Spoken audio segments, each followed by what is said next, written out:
ఈ ఏడు తాగే నీళ్లకు సాగునీళ్లకు తిప్పలుండాయని చెప్తున్నారు నిజామాబాద్ జిల్లా శ్రీరామ్ సాగర్ ప్రాజెక్ట్ ఆఫీసర్లు. వానాకాలంలో మంచిగా వానలు కొట్టి ప్రాజెక్టు ఫుల్ నిండిందని చెప్పిండ్రు. ఇప్పుడు ప్రాజెక్టుల 24 టీఎంసీల నీళ్లున్నాయన్నారు. రైతులకు 9 గంటలు సాగునీళ్లు, జిల్లాకు తాగునీళ్లు ఇచ్చినా ఇంకా 9 టీఎంసీలు ఉంటాయని చెప్తున్నారు. మీదికున్న బాబ్లీ బ్యారేజ్ నుంచి కూడా నీళ్లొస్తున్నాయని చెప్తున్నారు. శ్రీరామ్ సాగర్, సింగూరు, నిజాం సాగర్ల నుంచి 96,000 మిలియన్ యూనిట్ల కరెంటు తయారు చేసినామని చెప్పిండ్రు ఆఫీసర్లు.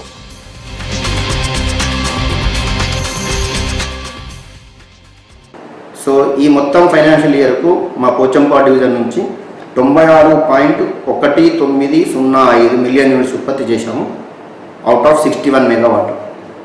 సో ఇదంతా ఇది hydel power station and clean and green power house. ఇంతకుముందు కరువు ఉంది 15-16, అప్పుడు ఒక యూనిట్ కూడా ఉత్పత్తి చేయలేకపోయాము, మొత్తం నీళ్ళు డ్రాట్. సో లాస్ట్ ఇయర్ వర్షాలు బాగుపడ్డాయి. సో ఈ సంవత్సరం కూడా వర్షాలు ఎక్స్పెక్ట్ చేస్తున్నాము. ఎక్సెప్ట్ చేస్తే ఇంతకన్నా ఎక్కువ పవర్ కోసం ట్రై చేస్తాము. మన దగ్గర వాటర్ ఏం తక్కువ లేదు. 24 టీఎంసీలు ఉంది. మనం ఈ మొత్తం వెట్టింగ్ ఇస్తే కూడా మనకు 6 నుంచి 7 టీఎంసీలు మాత్రమే పోతుంది. ఇంకా స్టిల్ మనకు సరిపోయేంత ఉంటుంది. ఈవెంతో మనకి ఇంకా ఒక్కటి కాదు 2 వెట్టింగ్లు అన్ని ఇచ్చినా కానీ అడిగితే ఎవరికన్నా డ్రింకింగ్ వాటర్ దానికి దీనికి చెరువులు నింపిన తర్వాత కూడా మనము 9-10 టీఎంసీలు మనం ఇంకా స్టిల్ రిజర్వాయర్లో ఉంటాయి. రైతులకు ఇబ్బంది లేదు, తాగునీటికి ఇబ్బంది లేదు, సాగునీటికి ఇబ్బంది లేదు. ప్రస్తుతం ఉన్నటువంటిది నీళ్ళతోని మనము సౌకర్యంగా ఇవ్వగలుగుతామని అనుకుంటున్నాం.